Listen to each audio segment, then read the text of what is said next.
Hey folks, Simon here. Now, welcome if you're new to the channel, and if you're a regular visitor, good to have you back. This week, I'm talking about nutrition. So, without further ado, let's get into it. The internet and even the mainstream papers are pretty full of horrendous misinformation. What if vegetables aren't good for you?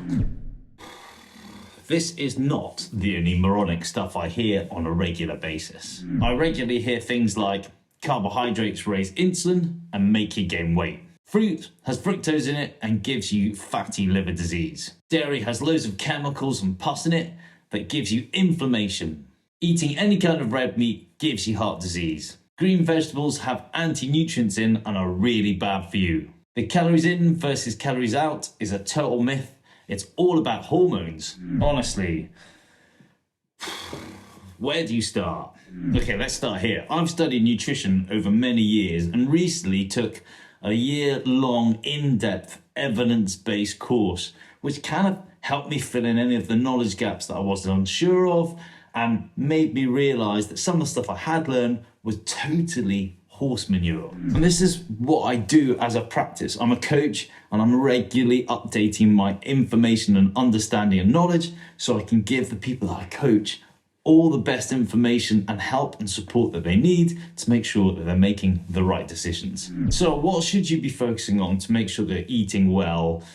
From my understanding, eating a broad range, mainly whole food diet and having the odd treat here and there is an easy way to look at your diet.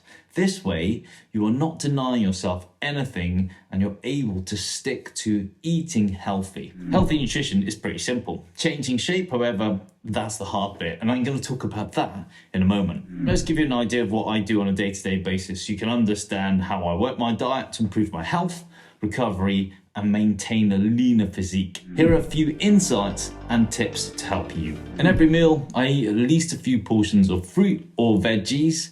Now, the reason why I do this is because fruit and veg have a great pre and probiotic fiber profile to them, which have good health-giving properties. To look leaner and maintain a lean muscle mass, as I'm getting older, I eat between 1.6 and 1.8 grams of protein per kg of body weight per day. Now, if you want to lose weight, what I recommend is target that number I've just talked about at the target weight that you're aiming at. To get the best out of my training, I kind of need to make sure that I'm eating the right foods that give me plenty of energy to put out power and maintain my endurance edge. So the way that I look at it is I'm eating the foods that fuel my energy for life and my training intensity. Carbohydrates get a right good old kicking from the mainstream media, but actually what carbohydrates do is give you an immediate energy source, so they are really good to help you punch out harder bike training sessions. What about higher fat diets? Well, look, these can help you become more metabolically flexible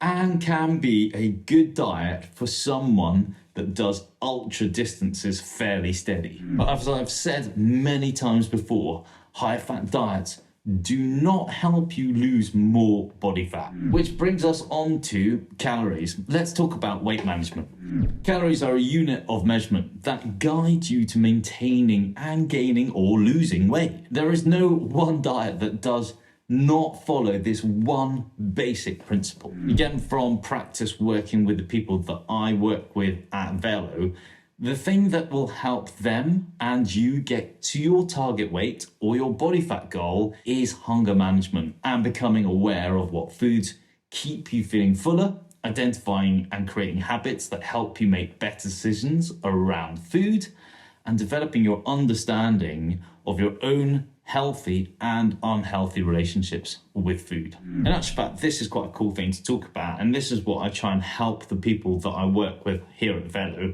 is to understand hunger management and what foods make them feel fuller. So here's a good example, something that I found out a few years ago, is I love scrambled eggs on toast for breakfast, but if I eat that, I can guarantee you about a couple of hours later, I'm gonna feel really hungry. Whereas if I have things like porridge oats with some berries and some yogurt, I feel really full, and that can sustain me right up until lunchtime, which if I'm trying to control weight or try and lose weight, is a really good thing to understand that is keeping me from overeating foods during the day. The other thing I've really noticed is by having a higher protein diet, I generally stay fuller for longer. I don't feel like I get many cravings. And that, if you look at the science, pretty much rings true with what I've learned, is that a higher protein diet helps with satiety and stops you from feeling really hungry all the time. So yes, understanding food is important.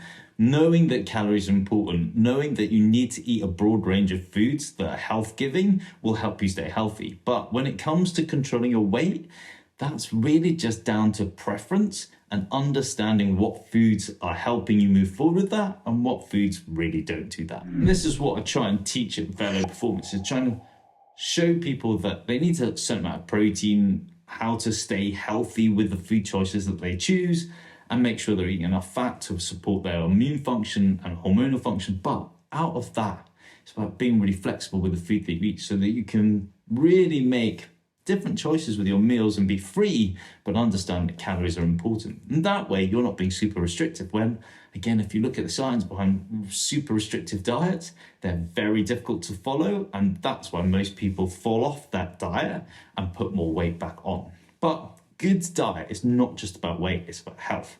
And that's what I'm trying to teach the people that I work with. Righty, that's it for this week. If you found this video helpful, give it a thumbs up. And if you want to learn more about eating to fuel your training, I made a video about that, well, right here.